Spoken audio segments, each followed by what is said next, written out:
Hello everyone, my name is Pat. Welcome to my channel. Welcome to the part 2 of my highly anticipated 2022 releases. Now my part 1 was supposed to be books that are from authors that I have read from, but of course, knowing me and knowing, the release schedule for books, there have been a few ones that are from authors that were added. Some of them I forgot about, like literally it's on my list that I forgot to talk about, and others I forgot to add to my list, and others that are just, newly added that I heard from. So we're gonna start first with the ones that are from authors that I have read from. So first one is The River of Silver, Tales from the Daevabad Trilogy by S.A. Chakraborty. This one is set to come out March 1st, and actually it is going to be released first as audiobook and ebook form before it's released physically, I think, later next year. So this is novellas from our different characters. It says, The River of Silver gathers material both seen and new, including a special code of fans will need to read,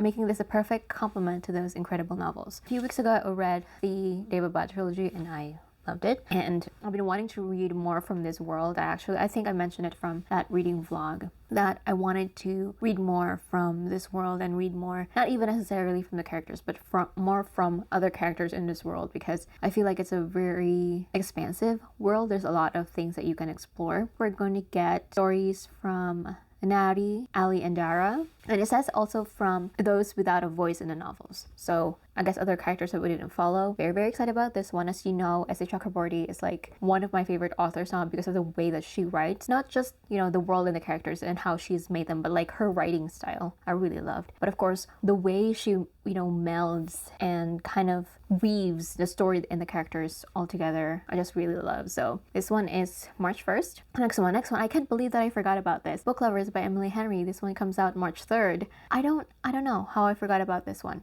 So it says, one summer, two rivals, a plot twist they didn't see coming. Nora Stiffen's life is books. She's read them all and she's not that type of heroine. Not the plucky one, not the laid-back dream girl, and especially not the sweetheart. In fact, the only people Nora is a heroine for are her client, for whom she lands enormous deals as a cutthroat literary agent, and her beloved little sister Libby. Libby is so funny because Libby is like the Libby app for libraries, right? Which is why she agrees to go to Sunshine Falls, North Carolina for the month of August, when Libby begs her for a sister's trip away, with visions of a small town transformation for Nora, who she's convinced needs to become the heroine of her own story. But instead of picnic in the meadows or run-ins with a handsome country doctor or bulging four-armed bartender, Nora keeps bumping into Charlie Lastra, a bookish, brooding editor from back in the city. It would be a meet cute enough for the fact that they've met many times and it's never been cute. If Nora knows she's not an ideal heroine, Charlie knows he's nobody's hero. But as they are thrown together again and again in a series of coincidences, no editor worth their salt and would allow what they discover might just unravel the carefully crafted stories they've written about themselves. So I've read the first chapter of this book and just listen, the tension is already like palpable, like you can feel it. I can feel it, and I'm so excited. I'm so glad this comes out early next year. But honestly, just it can't come out any sooner. So hopefully this will be available in Book of the Month, because the previous three Emily Henry books that I own are from Book of the Month. So I'm pretty positive they're gonna have this, but you never know. So this one comes out March 3rd. Next one is Seasonal Fears by Seanen McGuire. This comes out May 3rd. So this is the second book in the Middle Game series. I thought Middle Game was a one book, but apparently it's not. So I don't think we're following the same characters. I did enjoy the first. I know there are like a lot of mixed reviews about Middle Game, but I really enjoyed the first, and so I'm excited to read this one as well. So it says, Melanie has a destiny, though it isn't the one everyone assumes it to be. She's delicate, she's fragile, she's dying. Now truly is the winter of her soul. Harry doesn't want to believe in destiny because that means accepting the loss of the one person who gives his life meaning, who brings summer to his world. So when a new road is laid out in front of them, a road that will lead through untold dangers toward a possible lifetime together, walking down it seems to be the only option. But others are following behind with violence in their hearts. It looks like destiny has a plan for them after all. One must maintain a little bit of summer even in the middle of winter, by Thoreau. That last part is a quote. Very vague. We weren't told like what is the connection to the first book to this one, but yes, Seasonal Fears by Seanen McGuire, May 3rd. And then we have The Company of Fiends This is the second book, Attempting Monsters by Kathryn Moon. This one comes out May 25th. I'm really excited about this one. We're following a different heroine this time. Her name is Hazel, and I think it's kind of be the same thing as reverse harem of monsters, of course. After 8 years on a stage with a company of fiends, the glow of the spotlight is starting to wear thin for Hazel Nick. The theater is perfect for a girl like her, one with a secret she keeps even for more monstrous peers. But playing pretend is only exciting for so long. After so many lovers on stage and otherwise, Hazel has yet to make a lasting connection with anyone and considers taking her last bow at the company. Just as Hazel encounters a new and intriguing patron, disaster strikes the theater. Girls are going missing and suspiciously bad luck plagues the stage. Between ex-lovers, current bed partners, and new faces at the theater, Hazel's heart is tangled more than ever, and she finds it increasingly impossible to draw herself away from the life she's known for so long. It is time to make a choice, start fresh before she's drawn into the mess, or take a stand and fight with family she's found in the strangest of places. Very excited for this one, because I really enjoyed the first book. So, yes. Okay, next one. This one is another monster romance. So this is the first in Katee Roberts' new series, A Deal with a Demon. The title is The Dragon's Bride. It actually comes out March 29th. So it says, Briar Rose might have a name out of a storybook, but she learned at a very young age that no prince was coming to save her. She'll have to save herself. Unfortunately, even that is an impossible task in her current situation, trapped in a terrifying marriage to a dangerous man. Desperate times call for desperate measures, which is how she finds herself making a deal with a demon. Freedom from her husband in return for 7 years of service. She expects the service to be backbreaking and harsh. She doesn't expect to be put on an auction block in a room full of literal monsters sold to the highest bidder. To Saul, a dragon. He might seem kinder than his fearsome looks imply, but she knows better than to trust the way he wants to take care of her, or how invested he is in her pleasure. In her experience, if something seems too good to be true, it certainly is. Falling for Saul is out of the question. She suffered enough and she has no intention of staying in this realm, even if she leaves her heart behind when she returns to her normal life. So, very excited about this one. Katee Roberts is another author that I really enjoyed her books, and just looking forward to her other books. So next one that I forgot to add is Upgrade by Blake Crouch. Now this one comes out July 19th. So I really enjoyed Blake Crouch's Recursion and Dark Matter. You can see Recursion right here. No, that's Dark Matter, and Recursion is underneath that. It's yellow. You can see it. I really enjoyed his sci-fi, and the thing about sci-fi is I really enjoy them, but sometimes sci-fi can be the sci-fi aspect of the book can be really confusing for me personally. So far his books have been really enjoyable for me and so much fun. So it says, Logan Ramsay is about to get the brain he always dreamed of, but will he be transformed into something more than human or something else, something less? When SWAT team gives the all clear and Logan Ramsay steps into the basement, he has no idea that everything's about to change. Then there's the hiss of aerosol, the explosion, the shrapnel that punctures his hazmat gear. Logan wakes up to find himself in a hospital bed attended by doctors in their own hazmat suits, his wife and daughter looking on from behind the glass. The doctors say he's been infected by a virus, one designed not to make him sick, but to modify his very genetic structure. In a world where the next generation gene editing tool known as the Scythe is widely available and has already reaped disastrous consequences, the possibilities are too many and terrifying to count. Except that after the fever, the pain, the fear, the virus is gone, and according to his government bosses, Logan's got a clean bill of health. But the truth is that with each day that passes, Logan's getting smarter, seeing things more clearly. He's realizing that he's been upgraded in ways that go beyond even Scythe's capabilities, and that he's been given these abilities for a reason, because a holy grail of genetic engineering, one that could change our very definitions of humanity, has just been unearthed, and now it's up to him to stop it from falling into the wrong hands. Logan's becoming something more, something better. Even with the whole world hunting for him, he might be able to outthink his opponents and win the war that's coming. But what if it's at the cost of being himself? Ooh, so we have a brain transplant gone wrong, and then a virus that makes him smarter.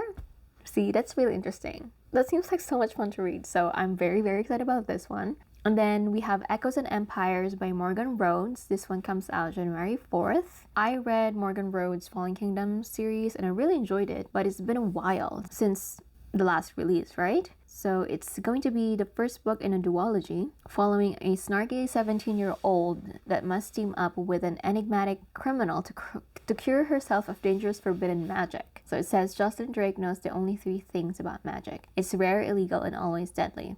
So when she's caught up in a robbery gone wrong at the Queen's Gala, infected by a dangerous piece of magic, one that allows her to step into the memories of an infamously evil warlock, she finds herself living her worst nightmare. Jaws needs her needs the magic removed before it corrupts her soul and kills her. But in Iron Port, the cost of doing magic is death, and seeking help might mean scheduling her own execution.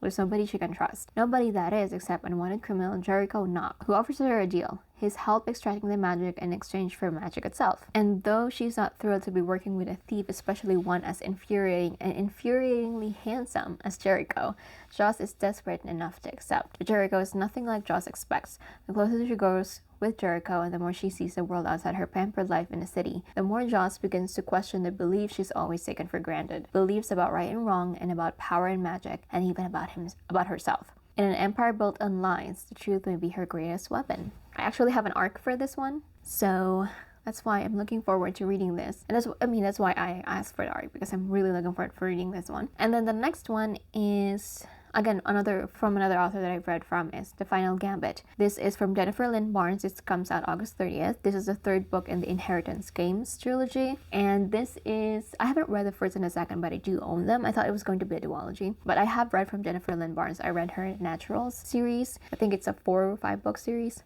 Can't really remember now, but I really enjoyed it. It's like YA, CSI type, but also has like supernatural elements in it. So yeah, so again, this one comes out August 30. Blood Over Bright Haven by M.L. Wang. This is from the author of The Sword of Kaigen. I haven't read it. It's right here. I think you can see it. This is another fantasy book from her. So it says, Blood Over Bright Haven follows a research mage who uncovers a secret that could change the course of magic forever if it doesn't get her killed first. So I think this is from M.L. Wang's blog. So it says, genre. I'm tentatively calling this novella dark academia, although as with most of my books, I'm not sure how well it fits in any one genre. This one will be low on action and high on brooding intrigue.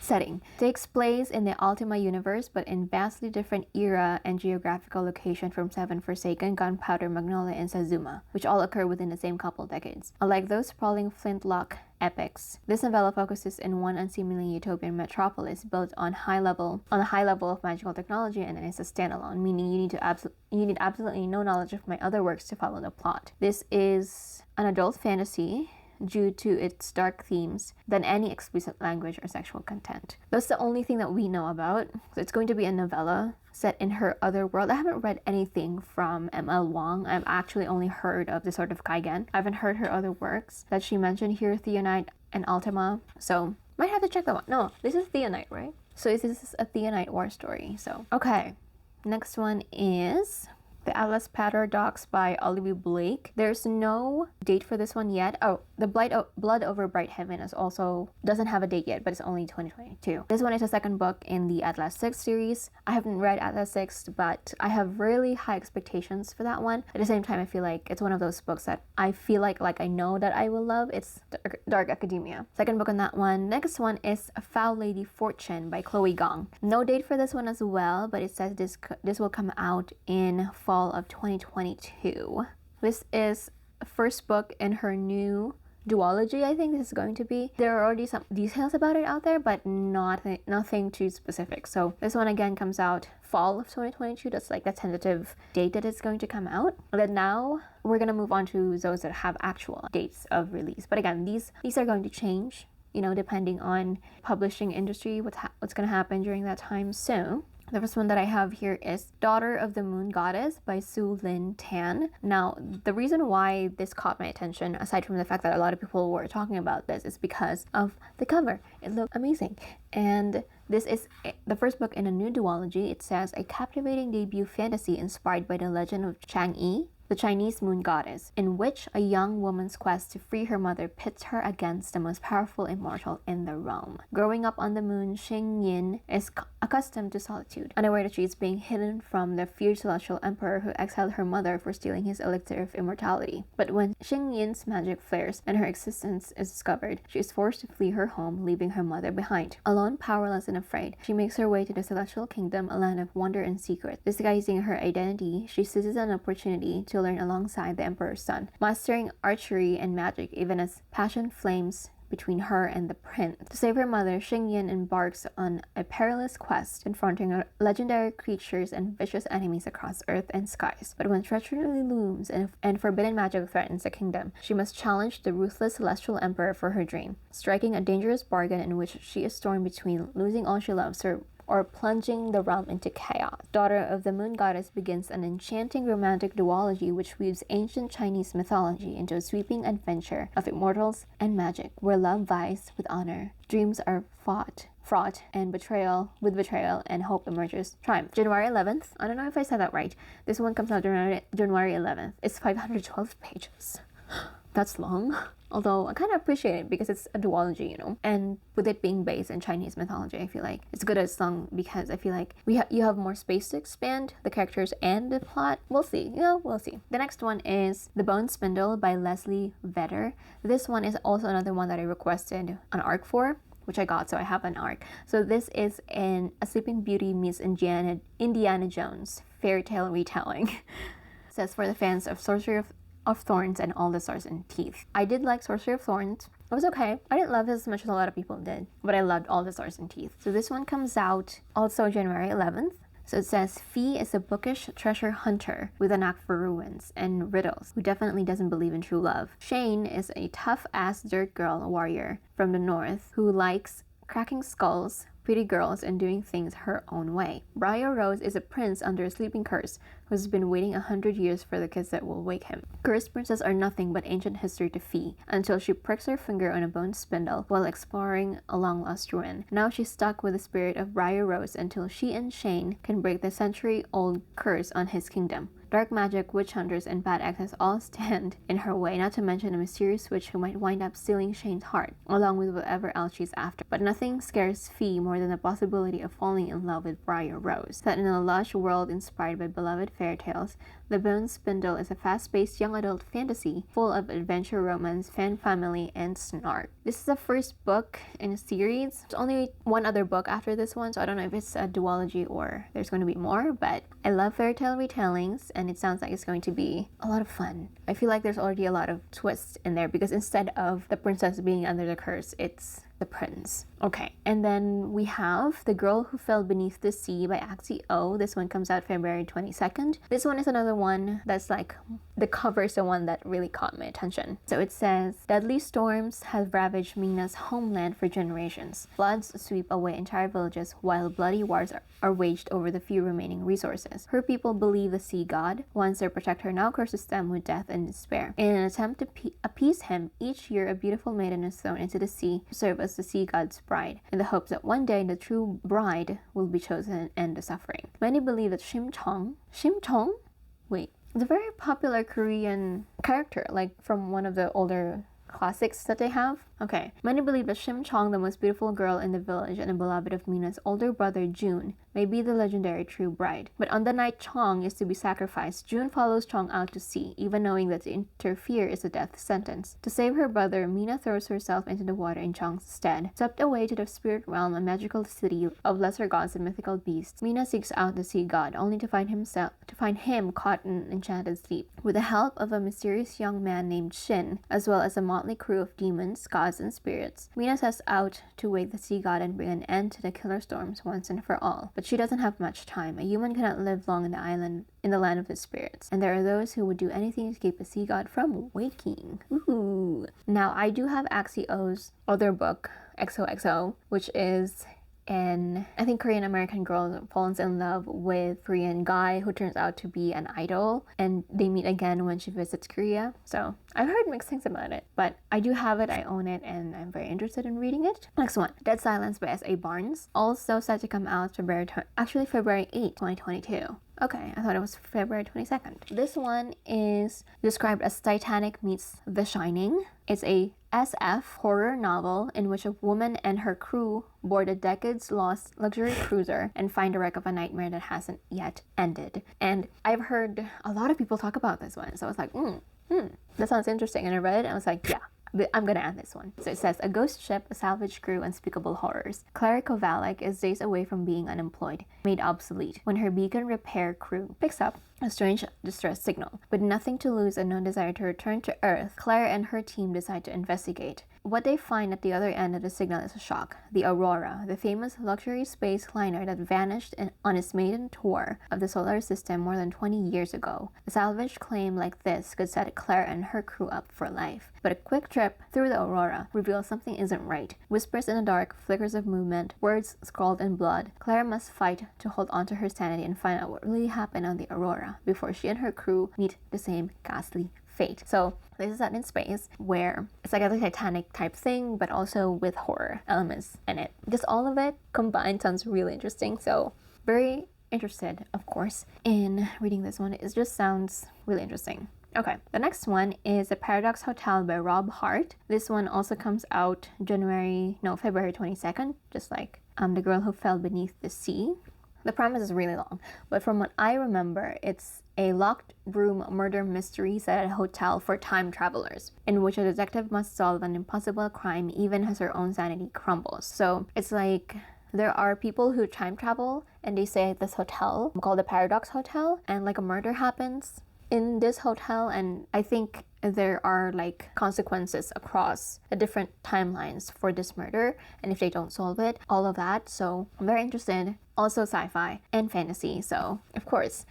And time traveling, multiple timelines, parallel universes. I'm very interested in those, so also going to be reading this one. The next one is another one that I do have a arc of. This is League of Liars by Astrid Scholte. This one comes out also February 22nd. Set to come out February 22nd. So it says, in this fantasy thriller, 4 teens charged with murder and the illegal use of magic band together to devise the ultimate jailbreak. Perfect for fans of Six of Crows and How to Get Away with Murder. Ever since his mother was killed, 17-year-old Katee Brodock, what is that name?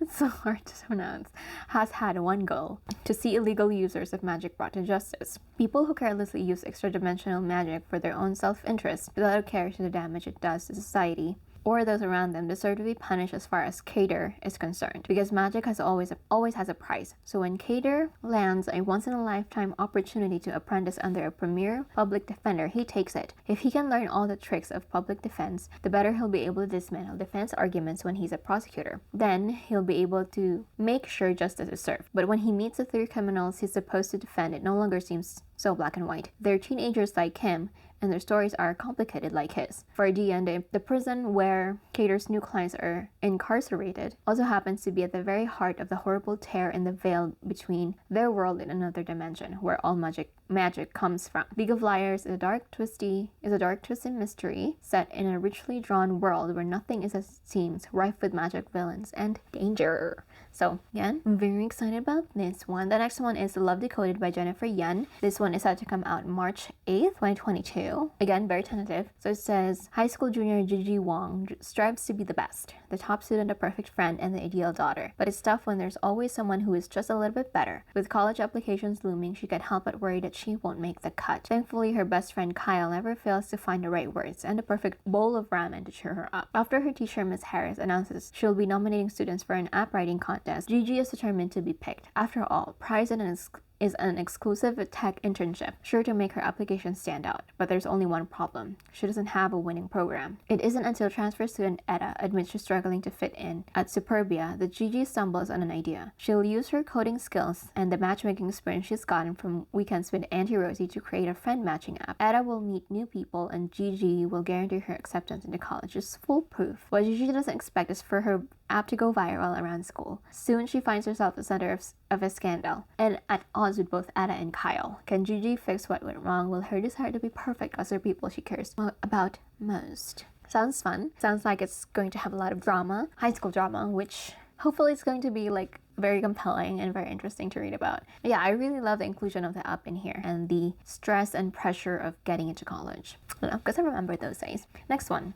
Right Where I Left You by Julian Winters. This is another one that I do have an arc of. So this is set to come out on March 15th. So it says, school's out, senior year's over, and Isaac Martin is ready to kick off summer. His last before heading off to college in the fall, where he won't have his best friend Diego, where despite his social anxiety, he'll be left to make friends on his own. Knowing his time with Diego is limited, Isaac enacts a foolproof plan. Snatch up a pair of badges for the epic comic convention, Legends Con, and attend his first ever teen pride. Just him and Diego, in the way it should be. But when an unexpected run-in with Davy, Isaac's old crush, distract him the day the tickets go on sale, suddenly he's 2 badges short of a perfect summer. Even worse, now he's left making it up to Diego by hanging with him and his gamer buddies. Decidedly not part of the original plan.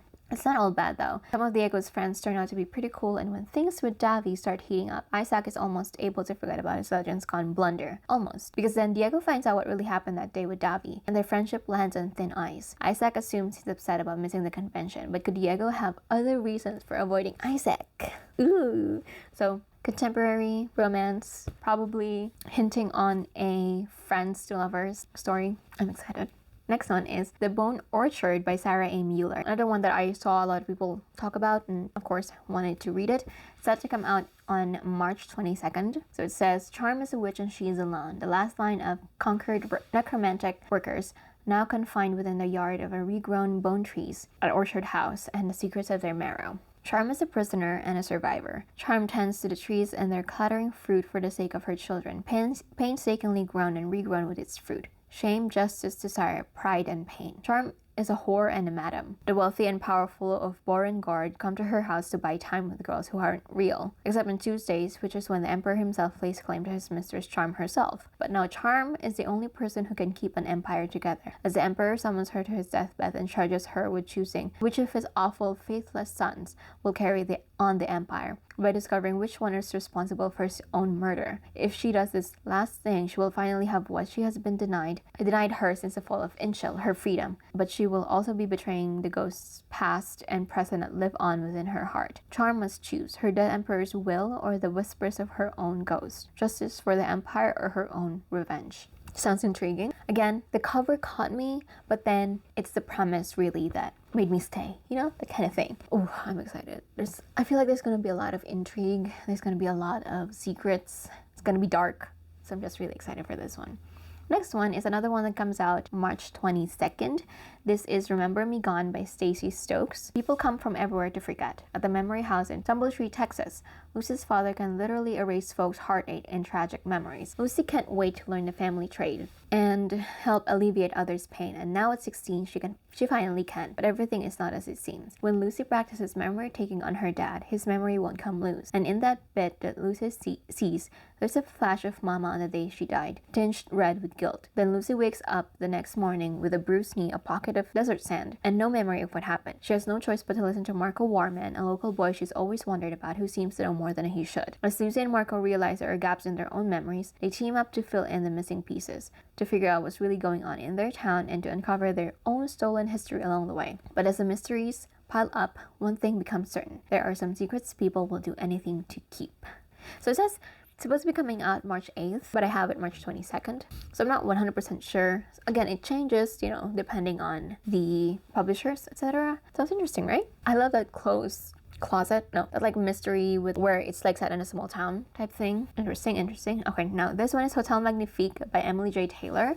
This one is set to come out April 5th, and I have an arc of this one as well. So it says, fans of Caraval and the Night Circus. This decadent, darkly enchanting YA fantasy set against a backdrop of Belle Epoque-inspired hotel follows 17-year-old Janny as she uncovers the deeply disturbing secrets of the legendary Hotel Magnifique. All her life, Janny has dreamed of elsewhere, just barely scraping by with her job at a tannery. She's resigned to a dreary life in the port town of Dirk, caring for her younger sister Zosa. That is until the Hotel Magnifique comes to town. The hotel is legendary not only for its whimsical enchantments, but also for its ability to travel, appearing in a different destination every morning. Definitely sounds like the Night Circus. While Jenny and Zosa can avoid the exorbitant costs of a guest stay, they can interview to join the staff, and they are soon whisked away on the greatest adventure of their lives. But once inside, Jenny quickly discovers their contracts are unbreakable, and that beneath the marvelous glamour, the hotel is hiding a dangerous secret. With a vexingly handsome doorman Belle as her only ally, Jenny embarks on a mission to unravel the mystery of the magic at the heart of the hotel and free Zosa and the other staff from the cruelty of the ruthless maitre d'hotel. To succeed,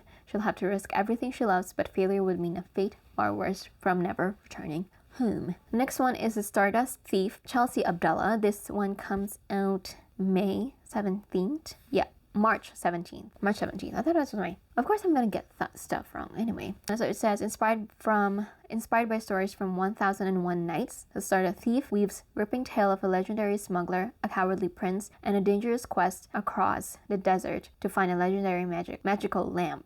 Neither here nor there, but long ago. So I saw somebody talk about this and I was like, oh, this sounds interesting. So 1001 Nights, Stardust Thief. I'm really interested in this one. The next one is Magic Steeped in Poison by Judy I. Lynn. This one is another one that a lot of people have been talking about. This is the first book in the Book of Tea series, and look at the cover. It reminds me of the other two books that I talked about that are like cover buys for me. So it says it's a debut, first in a duology, for fans of Adrian Young and Leigh Bardugo. I used to look at my hands with pride. Now all I can think is that these are the hands that buried my mother. For Ning, the only thing worse than losing her mother is knowing that it's her own fault. She was the one who unknowingly brewed the poison tea that killed her, the poison tea that now threatens to also take her sister's shoe. When Ning hears of competition to find the kingdom's greatest Shenongshi, masters of the ancient and magical art of tea making, she travels to the imperial city to compete. The winner will receive a favor from the princess, which may be Ning's only chance to save her sister's life. But between backstabbing competitors, bloody court politics, and a mysterious and handsome boy with a shocking secret, Ning might actually be the one in more danger. Listen, when I read that she unknowingly poisoned her mother, I was like, oh, that's dark. That's like dark. So I'm interested in reading this one as well, of course. Very excited. Okay, so I'm gonna pause here because I need to leave to get my booster shot really quickly. I thought I was gonna finish this before, but it's taking me way longer. I still have 5 more books, which we're gonna breeze through as fast as I can when I come back, so I'll be back in like maybe an hour. Hello, I am back. It's been 2 hours, so if you notice that the light is a little bit different, that's because it's already 4:30 and the sun has set like 20 minutes ago. So, got our vaccines. So let's continue. We stopped at Magic Steeped in Poison by Judy I. Lynn. She's talking about this, saying that I was so surprised after hearing or reading that the main character accidentally poisoned her mother. So, next one is American Royalty by Tracy Livesey. Livesey? How do you say that? I'm not sure. This one comes out June 28th. I actually have this pre-ordered on Target. I didn't realize how much farther this was. I thought when I pre-ordered this, I just have to wait like a month or two. No, I have to wait a quarter of a year, 3/4 of a year, but around the time that I did pre-order it. So this one is a contemporary romance, I think between an American non-royal with a royalty. So it says, in this dangerously sexy rom-com that evokes the real-life romance between Prince Harry and Duchess Meghan Markle, a prince who wants to live out of the spotlight falls for a daring American rapper who turns his life and the palace upside down. Okay. Sexy-driven rapper Danielle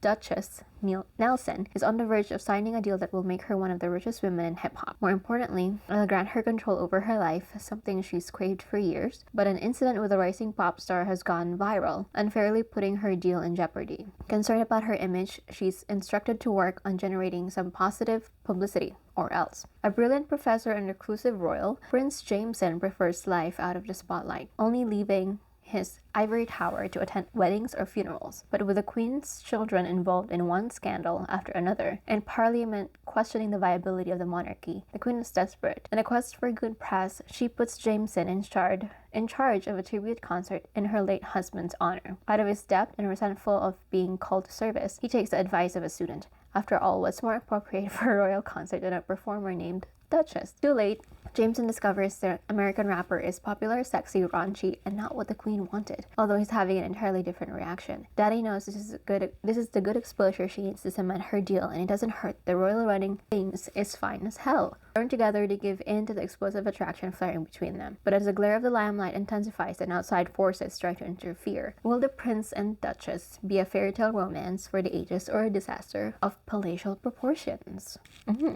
So I didn't know that this was based on or like inspired by Prince Harry and Duchess Meghan. Interesting. But again, pre-order this one because it's American royalty. What I knew about it was that it's going to be a romance with a royalty. So, you know, of course, I love a good royalty commoner American romance, you know?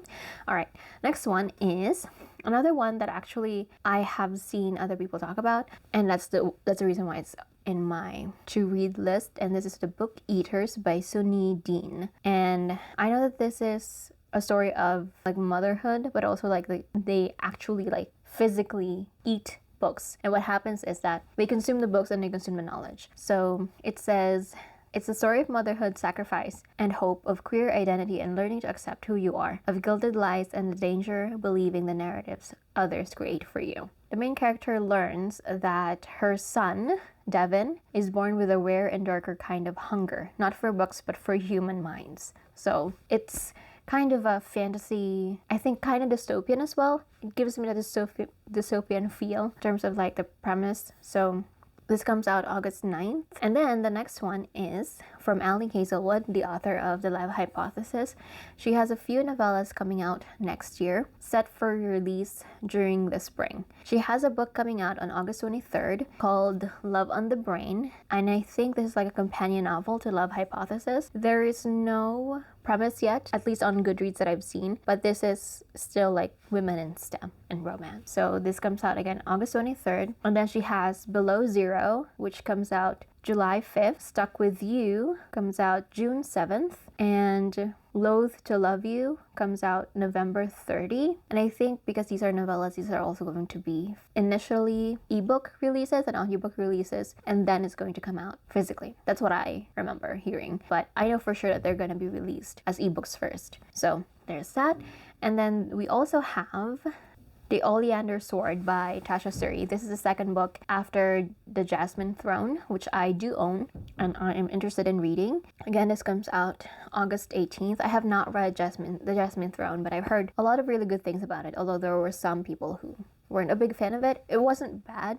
To them, it was lacking. But so, you know, a little bit of a mixed bag for that one. And then we have Babel by R.F. Kuang. We actually had the cover release, I think, the other day. And this one is set to come out August 23rd. This is Dark Academia, and it's supposed to be just a standalone. So it says Babel, or the Necessity of Violence, an arcane history of the Oxford Translators Revolution. So this is also like historical fiction, Dark Academia type thing. It says Babel, a thematic response to the secret history and a tonal response to Jonathan Strange and Mr. Norrell, grapples with student revolutions, colonial resistance, and the use of translation as a tool of empire. So again, I'm currently reading The Poppy War. So technically, I have read a work of R.F. Kuang. So I'm actually really loving the Poppy War, and I knew I would. That's why I put this on my list of books I'm excited to get released, and it's getting released around the time of my birthday. So, you know, kind of just thinking that it's going to be great. Actually, when the cover was released, I thought that the cover was black and white and was going to be released in color a day later or something like that, but no, it's black and white. It would be fun if it was colored. I wonder what it would look like if it was colored. But I know that this is also going to be fantasy, or like hints of fantasy. So yeah, it's 560 pages and I can't wait. So those are all of the 2022 releases so far that I have. The ones that I know for sure, like the ones that are on this list, mostly are books that are coming out in the first half of the year, because that's what has been released so far. There are some that are later in the year, but definitely we will hear more news as we actually get to next year. So I will be doing probably like a part 3 of the 2022 releases, more of for the second half of next year. So definitely watch out for that. I'm excited too. And again, these are all new books, and there's like, I think 50 books on here, 54, 55 according to my list. So there's a lot of books already, and I know I'm not gonna get to all of them, because some of these are sequels and some are first books in a series, but these are the ones that I want to have, or I'm looking forward to adding definitely on my TBR. So yeah, that is it for this video. It took us a while to film it. Well, it took me a while to film this, but yeah, I got my booster shot today. Hopefully it's not going to make me very sick. The first shot was fine. I got like a mild headache, and the second shot, I think I got like a fever for like a day and a half, something like that, but it wasn't too bad. Hopefully this time, because I've heard a lot of people didn't really get sick, but some people got sick worse than when they had the second shot. So let's see how it's going to affect me. Hopefully it won't. Thank you so much for watching. Again, let me know what your 2022 highly anticipated releases are down below. Maybe I'll add them to my list as well. I am really enjoying filming these videos. I think this is going to be Bookmas day 24, right? Oh my god, day 24. That means on the 25th day it's going to be. I mean, today's the 23rd, so it's 2 days before Christmas, and it's the day's almost done. So it's just going way fast. Anyway, that's it. Thank you so much for watching, and I will see you on my next video.